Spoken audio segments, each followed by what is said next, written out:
Deep dive research with अभिषेक गावशिंदे का रुख करेंगे।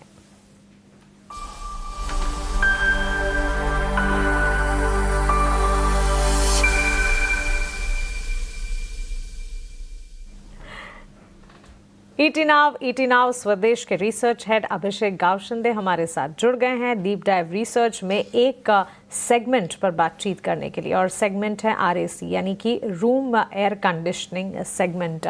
इस सेगमेंट की अगर बात करें काफ़ी डेवलपिंग है, लेकिन सीजनलिटी फैक्टर भी प्ले आउट करती है। और अब तो मानसून आ गया है अभिषेक, क्या है इस सेगमेंट के लिए इस वक्त ताज़ा टेक अवेज? ब्रॉडली अगर बात करें तो जब जन फेब मार्च में हम लोग बैठे थे और हम बात कर रहे थे और डीलर सर्वे कर रहे थे, तो लगा था कि इस साल जो है, इस साल की स्टोरी बन के निकलेगा कंज्यूमर ड्यूरेबल सेक्टर, जहां पर ये माना जा रहा था कि हीट वेव बहुत स्ट्रांग होगी, लॉन्ग समर सेशंस होंगे, उसके कारण एसी की डिमांड्स में तेजी आएगा। जिस तरीके से हमने ग्राउंड सर्वे किया था दैट टाइम पे, तो डीलर्स हमें फीडबैक दे रहे थे कि इस साल डिस्काउंट वगैरह नहीं मिलेगा, जिन्हें भी लेना है जल्दी बुक करना होगा, क्योंकि हो सकता है कि डिलीवरी भी नहीं मिले, क्योंकि उनके पास भी उस समय इन्वेंट्री कम थी।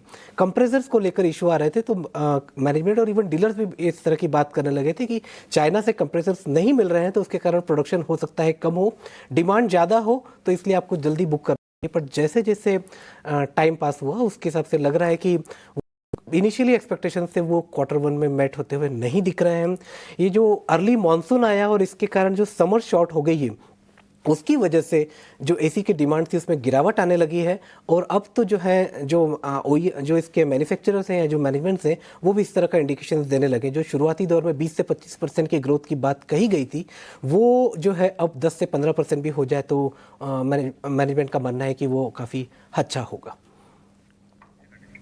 ओके, तो चलिए, सीजनलिटी फैक्टर और अर्ली मॉनसून का ऑनसेट जो है वो आरएसी सेगमेंट को इस वक्त जो है अफेक्ट करता हुआ, इम्पैक्ट करता हुआ, लेकिन किस कंपनी पर आपकी नज़र है खास तौर से, और कंपनी की तरफ से भी अब एक के बाद एक अनुमान बयान वगैरह आ रहे होंगे? जी हाँ, हाल ही में जो है वोल्टास ने अपना एनालिस्ट मीट किया है और इस चिंता को जाहिर किया है कि जो इनिशियली एक्सपेक्टेशंस था स्ट्रीट का, वो मीट होना मुश्किल है, ग्रोथ में जो है कमी आएगी। साथ ही साथ अब जो बड़ा कंसर्न बन रहा है कि जो शुरुआती दौर में लग रहा था कि डिमांड विल सरपास द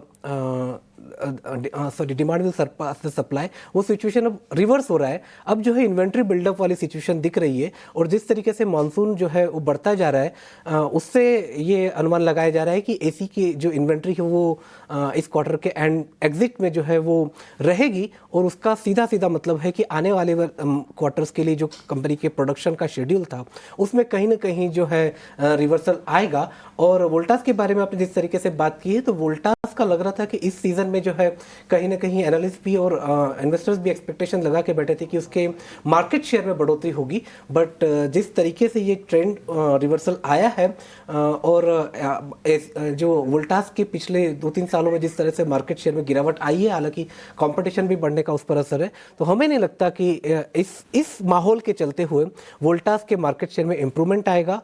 हो सकता है कि मार्केट शेयर में थोड़ी बहुत गिरावट भी आ जाए। और साथ ही साथ Q1 के जो एक्सपेक्टेशंस हैं वो इस समय बहुत ज़्यादा अच्छे नहीं समझ में आ रहे हैं।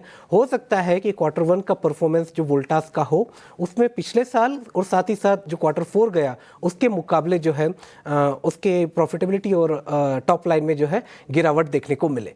इसका सीधा असर जो है स्टॉक प्राइस पर देखने को मिल सकता है, क्योंकि इनिशियल एक्सपेक्टेशंस से वो अभी भी ऐसा लग रहा है कि स्टॉक्स में मौजूद हैं। जिस तरह के वैल्यूएशंस पर वोल्टास ट्रेड हो रहा है, तो ये जो माहौल है वो करंट वैल्यूएशंस को जस्टिफाई नहीं कर रहा है।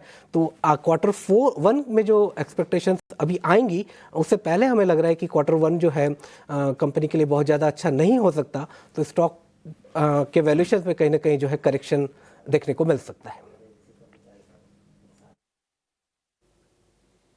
ठीक है, वैल्यूएशन में करेक्शन हो सकता है।